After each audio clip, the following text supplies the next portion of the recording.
Shalom, Ubrahot, paz y bendiciones. Que el Todopoderoso les bendiga y les guarde en los méritos, en nombre y los méritos del Mesías Yeshua. Mi nombre es Alejandro de la Cruz y bajo la autoridad y el permiso de Roe Carlos Rodríguez, líder principal de la Congregación Mesiánica Casa de Israel, ubicada en La Chorrera, Panamá, estamos aquí para compartir la palabra de nuestro Padre que está en el cielo. Damos gracias a Elohim que nos ha permitido llegar hasta este Yom Rishon, día primero de la semana, día 30 del mes de marzo del año 2025, que también equivale al Rojoesh, al día primero del mes de Aviv, del primer mes del año del calendario bíblico profético. Ahora vamos a iniciar la lectura y son muchas coincidencias, son muchos primeros en esta primera día, en este primer día de la semana, también primer día del mes, también primer día del año según el calendario bíblico profético, y también es la primera aliyah de la parashá, de la primera parashá del libro de Vayikra. Por eso esta parashá se llama también Vayikra, porque trae el nombre del libro de Levítico. Y vamos a leer entonces la porción que equivale a Vayikra Levítico, capítulo 1, versículo 1 hasta el versículo 13.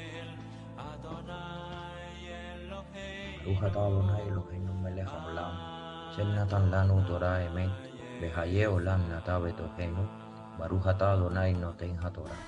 Bendito eres tú, Adonai, Elohim nuestro, Rey del universo, que nos has dado la Torah, que nos has elegido entre todas las naciones y nos has dado tu Torah. Bendito eres tú, Adonai, dador de la Torah. Amén. Llamó a Adonai a Moshe y habló con él desde el tabernáculo de reunión, diciendo: Habla a los hijos de Israel y diles: cuando alguno de entre vosotros ofrece ofrenda a Adonai de ganado vacuno u ovejuno, haréis vuestra ofrenda. Si su ofrenda fuera holocausto vacuno, macho sin defecto lo ofrecerá, de su voluntad lo ofrecerá a la puerta del tabernáculo de reunión delante de Adonai. Y pondrá su mano sobre la cabeza del holocausto, y será aceptado para expiación suya. Entonces degollará el becerro en la presencia de Adonai, y los sacerdotes hijos de Aarón ofrecerán la sangre y la rociarán alrededor del altar, el cual está a la puerta del tabernáculo de reunión.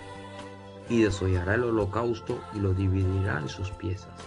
Y los hijos del sacerdote Aarón pondrán fuego sobre el altar y compondrán la leña sobre el fuego. Luego los sacerdotes hijos de Aarón acomodarán las piezas y la cabeza y la grosura de los intestinos sobre la leña que está sobre el fuego que habrá encima del altar, y lavará con agua los intestinos de las piernas, y el sacerdote hará arder todo sobre el altar. Holocausto es ofrenda encendida de olor grato para Adonai. Si su ofrenda para holocausto fuere de rebaño, de las ovejas o de las cabras, macho sin defecto lo ofrecerá, y lo degollará al lado norte del altar, delante de Adonai, y los sacerdotes hijos de Aarón rociarán su sangre sobre el altar alrededor. Lo dividirá en sus piezas con su cabeza y la grosura de los intestinos, y el sacerdote las acomodará sobre la leña que está sobre el fuego que habrá encima del altar, y lavará las entrañas y las piernas con agua, y el sacerdote lo ofrecerá todo y lo hará arder sobre el altar. Holocausto es ofrenda encendida de olor grato para Adonai. Baruch atah Adonai Eloheinu melech haolam, asher natan lanu Torah emet, v'hayeh olam natav betohenu, Baruch atah Adonai noten haTorah. Bendito eres tú, Adonai, Elohim nuestro, Rey del universo, que nos has dado la Torah de veracidad y que implantaste la vida eterna dentro de nosotros. Bendito eres tú, Adonai, dador de la Torah. Amén. Comenzamos hoy el estudio de un nuevo libro de la Torá, el libro tercero que se llama Vayikra, más comúnmente conocido como Levítico, en la traducción Reina Valera, y Vayikra según los textos de nuestro pueblo, según la escritura del Taná, de la Torá de Moshe. Y toma ese nombre Vayikra por las primeras palabras de esta aliyá. Dice, llamó Adonai a Moshe. Ahí donde dice la palabra llamó, la palabra que aparece detrás, originalmente en el hebreo, es Vayikra, que viene de la palabra kará, que significa llamar en voz alta, dar un grito para que una persona escuche, como una llamada de atención. Ese es el sentido de la palabra kará. Y es interesante, toma esta aliyá que va desde el versículo 1 hasta el versículo 13, toca algunos puntos interesantes. Habla, por ejemplo, el tipo de ofrenda que se puede hacer. Únicamente es macho, no se puede ofrecer un animal que sea hembra. Y también debe de ofrecerse una oveja, una cabra. Versículos 10. Algo interesante también, versículo 3, dice, si su ofrenda fuera holocausto o la vacuno, macho sin defecto lo ofrecerá de su voluntad, lo ofrecerá a la puerta del tabernáculo de reunión delante de Adonai. Y aquí vemos instrucciones precisas. La primera de ellas es la palabra, ahí dice que lo ofrecerá de su voluntad. ¿Y por qué? ¿Y por qué de su voluntad? Porque esto es el primer mito que tenemos que desterrar cuando venimos a las raíces hebreas de la fe. Sobre todo si me está escuchando alguien que viene de una iglesia, de un tipo de denominación cualquiera, muchas veces se dice que la Torá es una obligación, es un yugo, es una esclavitud, es una especie de servidumbre. Es algo forzado, es algo obligatorio. Y no es, quien piense así es porque está verdaderamente prejuiciado en contra de la Torá, porque la Torá no significa esto. La Torá siempre habla de libertad. La Torá siempre habla de la libre voluntad. De hecho, todos los que creen en la Torá creen en el libre albedrío del ser humano. O sea que el ser humano tiene la posibilidad de decidir si va a obrar bien o va a obrar mal. Pero todo nace de su voluntad, todo nace de su corazón. Y por eso aquí en el versículo 3 dice, de su voluntad lo ofrecerá. Y ahí el detalle, lo tiene que ofrecer de su voluntad. Y hay una primera enseñanza que podemos tomar de estos versículos. Todo lo que hagamos para el Eterno debemos hacer desde el fondo de nuestro corazón. No debemos hacerlo por imposición, no debemos hacerlo por quedar bien con alguien, no debemos hacerlo para aparentar algo que no somos. Debemos hacerlo desde nuestra voluntad. ¿Por qué? Porque Adonai no solo mira la ofrenda, Adonai no mira solamente el comportamiento y la acción del ser humano. Adonai mira también la intención del corazón. Adonai mira lo que está detrás, la forma en que usted hace las cosas. Adonai conoce hasta lo más íntimo del corazón. Adonai conoce todo pensamiento, toda palabra, antes que llegue a la boca del hombre, antes que sea pronunciada, ya Adonai la conoce. Entonces, delante de él todas las cosas están desnudas. Nosotros no podemos escondernos. Por más que el ser humano trate de aparentar ser otra cosa, eso es imposible. Porque Adonai lo juzga todo, lo ve todo y también lo determina todo. Entonces, esa es la primera lección que tenemos que extraer de este pasaje y darnos cuenta de que la Torá no es algo obligatorio, sino que es algo voluntario. Dice el Salmo 119, versículos 44 y 45. Primero recordemos que el Salmo 149 es una exhortación, es una oda es un poema, un canto a la Torá, a la exaltación a la Torá. Leamos lo que dice el versículo 44 y 45. Guardaré tu Torá, tu ley para siempre. Guardaré tu ley siempre, para siempre y eternamente, y andaré en libertad porque busqué tus mandamientos. Entonces, ¿cuál es la única manera de vivir en libertad? Es buscando los mandamientos de Adonai. ¿Por qué? Porque sus mandamientos no son gravosos, como dice también el apóstol Juan, Yohanan, el apóstol del Mashiach. Entonces, ¿por qué debemos de obedecer la Torá? Porque la Torá es la que nos conduce al Mashiach. La Torá es verdad que nos condena por cuanto todos pecamos y estamos destituidos de la gloria de Dios. Pero luego de que aceptamos al Mashiach y nos reconciliamos con Adonai a través de la muerte y resurrección del Mashiach Yeshua, y reconocemos su nombre, que es sobre todo nombre, y le invocamos y Él viene a salvarnos y Él nos da las arras de Ruach HaKodesh, que es el Espíritu Santo.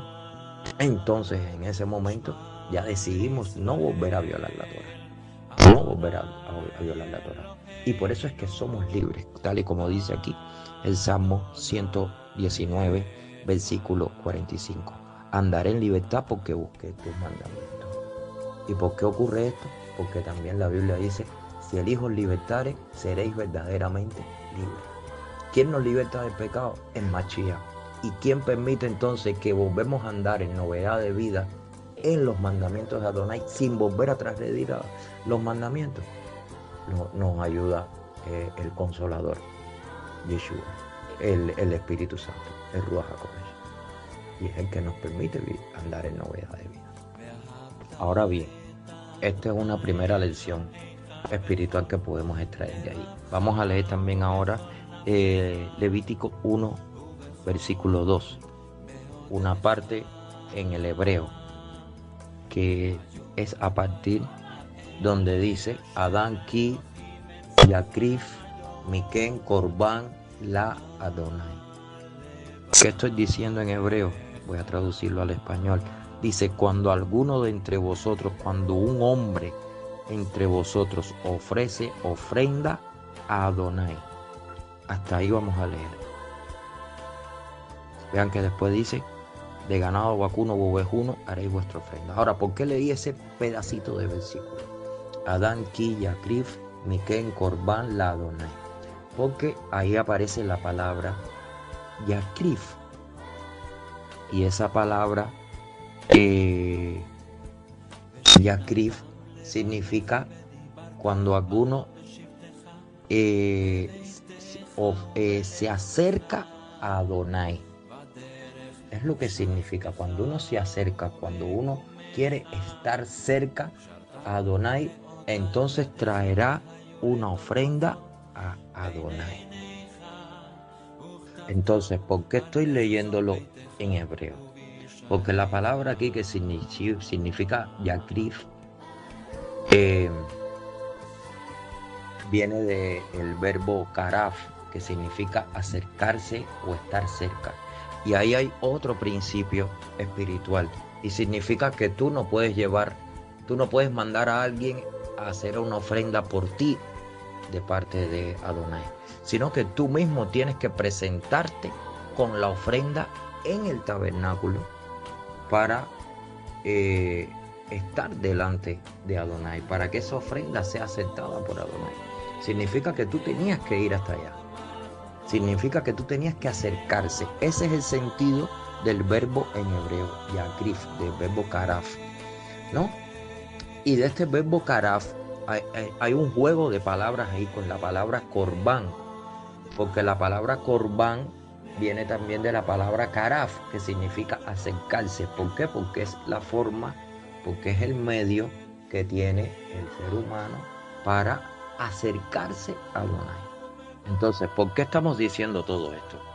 Porque sencillamente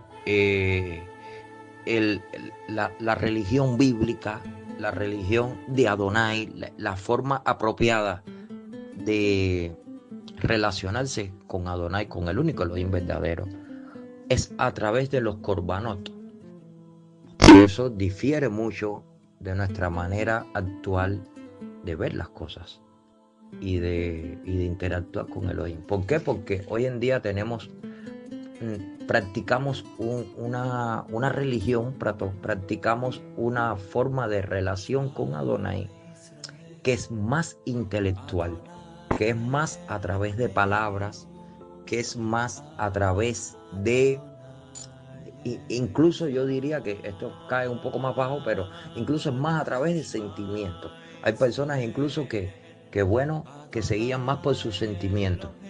Porque bueno, hoy sentí la presencia del Señor, hoy no la sentí, pero no, a veces no entendemos que la forma bíblica de relacionarse con Adonai es a través de los corbanot. O sea, uno tenía que llevar una ofrenda, uno tenía que presentar esa ofrenda. No es a través de algo que tú supones, no es a través de una idea, por bonita que te parezca, no es a través de un sentimiento, por precioso que te parezca. No, no es a través de eso, es a través de un corbanot, es a través de una víctima. Y eso era necesario en aquel momento. ¿Por qué? Porque esa era la forma apropiada que había dispuesto Adonai para poder relacionarse él con el ser humano.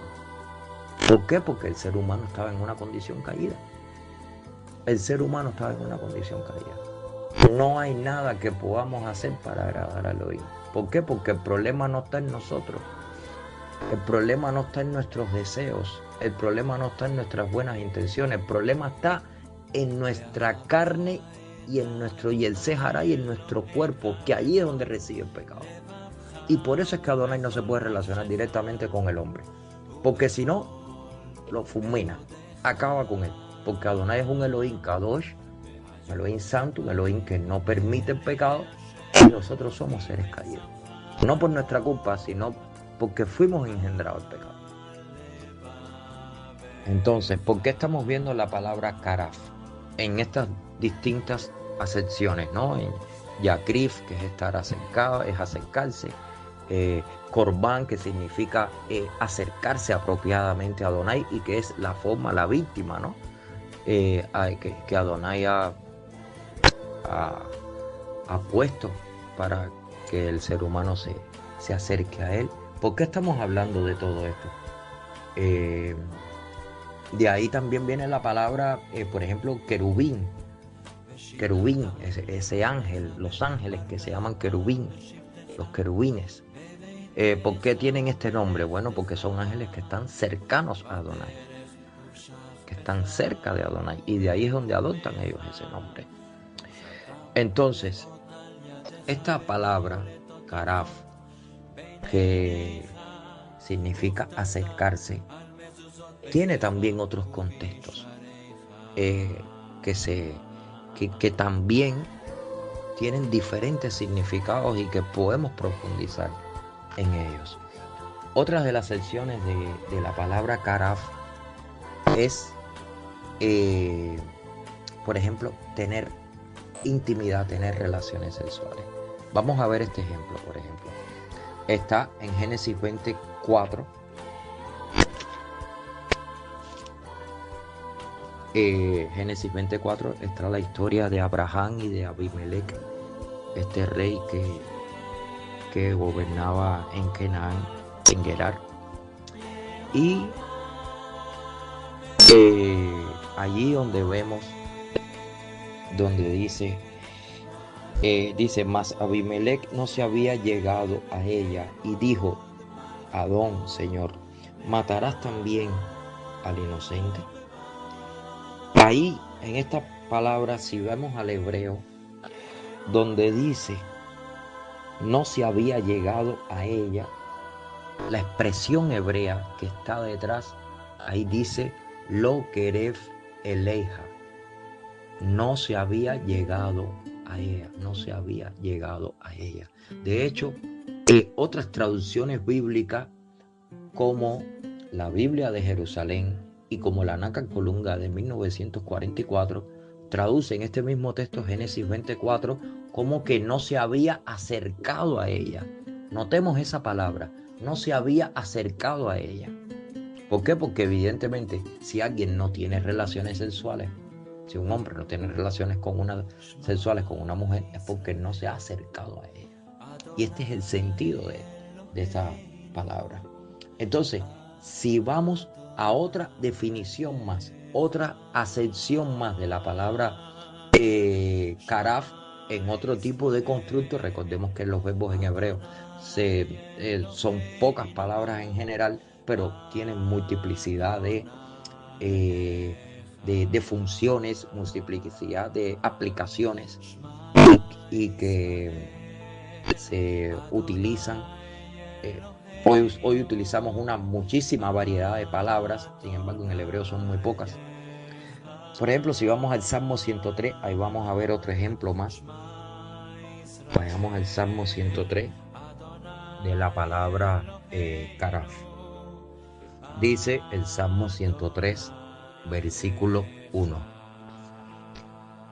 Nafshi et Adonai behol kerabai et shen kaisho. Bendice alma mía Adonai y bendiga a todo mi ser su santo nombre. Ahí es interesante donde dice behol kerabai et shen kaisho. Behol kerabai. Esa palabra que aparece ahí, kerabai, significa ahí, se tradujo en la Reina Valera 60 como todo mi ser. Pero ahí es una mejor traducción, decir todo mi interior y todas mis entrañas. De hecho, así mismo lo tradujeron, por ejemplo, la Reina Valera de 1909, la Reina Valera de 1602 y la Torre Hamar, que es una de las versiones de la Vulgata. Ellas pusieron bendigan todas mis entrañas su santo nombre. Entonces aquí vemos que kerabai, en este caso, que es un constructo de esa palabra de karaf, significa en este caso que toda la parte interior del ser humano, toda la parte interior del ser humano. ¿Y por qué? ¿Y cuál es el sentido de esta palabra de kerabai, de la parte interior? Significa que eso está muy cercano al ser humano. Ese es el sentido, que es muy cercano. Y por supuesto nuestros órganos, los órganos que van adentro de nosotros, claro que están de una manera estrechamente ligados a nosotros. Cuando ellos dejan de funcionar ya no existimos. Y eso es algo que tenemos que tener en cuenta. Ahora, pero hay mucho más. Hay mucho más que podemos sacar. Hasta ahora vimos que karaf significa acercarse o estar cerca, y que es la manera única y apropiada de acercarse a Adonai, que es a través de los sacrificios. Por eso es que para adorar a Adonai tú no podías ir con las manos vacías, tú tenías que presentarte como una víctima. Si tú querías perdón de pecado, tenías que ir con una víctima. Si tú querías reconciliarte con Adonai o con tus hermanos, también tenía que haber una comida de chelamín. Si era un sacrificio por la culpa o por el pecado, también tenías que llevar un corbanot. No podía ser de una manera mental ni de una manera de sentimental, sino que había que presentar una ofrenda real. Ahora bien, por último vamos a ver una última palabra que contiene las mismas letras que karaf, que es la palabra keraf, que esta palabra tiene por supuesto la kuf, tiene la resh y tiene la bet. Tiene las mismas letras que la palabra karaf, que es acercarse, que es estar cerca, que es desde el interior, desde las entrañas, bueno, todo lo que ya habíamos visto. Y esta palabra keraf significa guerra, se ha traducido como guerra. Y es algo interesante. Vamos a buscar algunos ejemplos donde aparece esta misma palabra. Recordemos que en el hebreo antiguo, no existían vocales. Así que indistintamente pudiera perfectamente esa misma palabra en muchos de los textos hubiera significado guerra o hubiera significado estar cerca. Eh, Podría ser perfectamente válido. Pero si vamos aquí al Salmo 55, vamos a ver uno de esos ejemplos.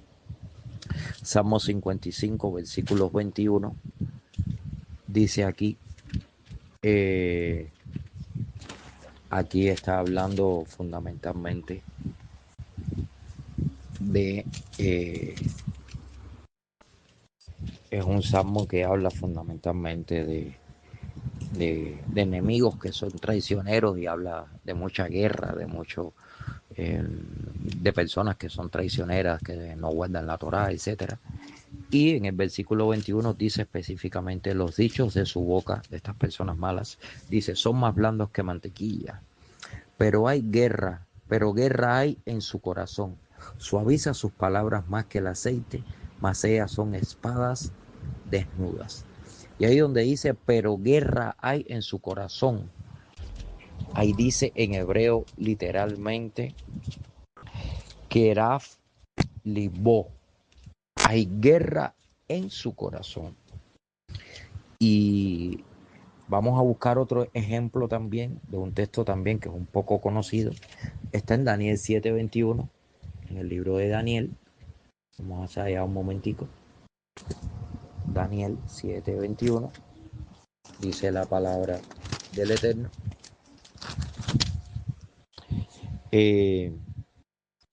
Y veía yo, ahí está hablando de la visión de las 4 bestias y de los cuernos y del cuerno pequeño, etcétera. Bueno, todo lo que conocemos del libro de Daniel, que resulta siempre misterioso y majestuoso a la vez. Y ahí dice en el versículo 21, veía yo que este cuerno hacía guerra contra los santos y los vencía. Y ahí donde está el versículo 21, en esa parte dice Abedá Kerabín Kadishim.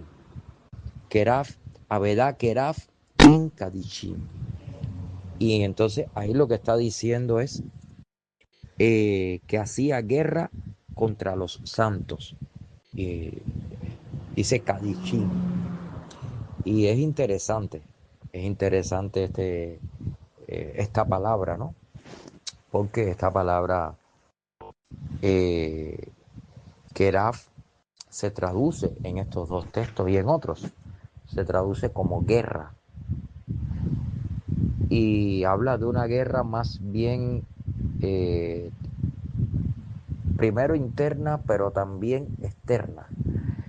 Una guerra que incluye plano físico, pero también plano espiritual.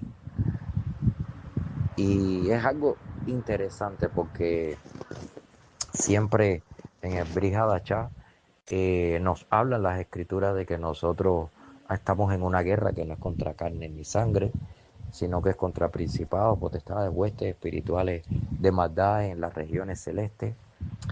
El rabino Shaul también nos habla muchas veces de que nuestra gran batalla, nuestra gran pelea es con los deseos que todavía yacen en nuestro Yetzer Hará, que yace, está dentro del cuerpo, el cuerpo de pecado, él lo llama también otras veces. Y esto nos habla también de la cercanía. ¿De la cercanía de qué? De la cercanía del pecado. Por eso el rabino Shaul decía, miserable de mí, ¿quién me librará de este cuerpo de pecado? Porque el que no es consciente de que el pecado está cerca de él y que el pecado nos asedia día y noche, el que no es consciente de eso ya tiene perdida la pelea, ya la tiene perdida, ya el enemigo lo ha conquistado, porque no hay nada más engañoso que el corazón. Y cuando ya tú piensas que eres fuerte y que lo tienes vencido, es porque él es el que te ha vencido a ti. Entonces, ¿por qué son importantes todos estos conceptos que estoy dando? De caraf, de acercarse, de corbán, de de víctima expiatoria que por supuesto nos remite y nos lleva a Mashiach Yeshua. ¿Por qué estamos hablando de todo esto? Porque estamos hablando de nuestras entrañas, como lo tradujeron también algunos traductores en el Salmo 103 y en otros lugares también, porque hablamos ahora de guerra. De hecho, hay otro texto muy interesante que está en la misma Lilla. Por ejemplo, si buscamos en la Lilla, está en Levítico capítulo 1, en el versículo 13. Vamos a buscar ahí rápido. Ahí estaba donde dice, y lavará las entrañas y las piernas con agua. Ahí donde dice las entrañas, ahí sale la palabra caraf también. Ahí aparece la palabra caraf. Entonces, es muy interesante todo esto. ¿Por qué? Porque antes de presentarle algo a Adonai, nosotros tenemos que revisarlo. Antes que acercarnos a Él, nosotros tenemos que mirar cuál es nuestra condición espiritual. Para que ese sacrificio, para que eso que hagamos sea apropiado, sea aceptable, sea olor grato y fragante. Eso es lo que necesitamos en estos tiempos. Si nos acercamos apropiadamente a Adonai, con todo nuestro corazón, con toda nuestra alma, con toda nuestra fuerza, entonces esa víctima, cuando sea llevada al sacerdote, que es el Mashiach Yeshua, él recibirá ese corbán, que son nuestros sacrificios espirituales, que son nuestros miembros, que han sido, la Biblia dice en la carta a los Romanos capítulo 12, pues santos hermanos, os ruego por las misericordias que presentéis vuestros miembros en sacrificio vivo, agradable, santo, que es vuestro culto racional. Eso es lo que debemos de hacer en estos tiempos. Debemos de agradar a Adonai, debemos de buscar su rostro, debemos de hacer que esa víctima que somos ahora nosotros mismos sea completamente agradable a Adonai. Ya finalizando, si vamos a la carta a los Romanos, capítulo 6, dice capítulo 6, versículo 6. Sabiendo esto, que nuestro viejo hombre fue crucificado juntamente con él, con el Mashiach, para el cuerpo del pecado sea destruido, a fin de que no sirvamos más al pecado, porque el que ha muerto ha sido justificado del pecado. Y si morimos con el Mashiach, creemos que también viviremos con él. ¿Qué significan estos versículos? Que así como el sacrificio olá, el holocausto completo, la ofrenda tenía que ser completamente quemada, así tenemos nosotros que estar completamente entregados al Mashiach. Y si esto hacemos, entonces tal y como dice el versículo 7, el que ha muerto ha sido justificado del pecado. El justo por la fe vivirá. Confiemos en el Mashiach, confiemos en su obra expiatoria, confiemos en que resucitó al tercer día, en que está sentado ahora mismo a la diestra del Padre y que vendrá a juzgar a vivos y muertos. Confiemos en Él.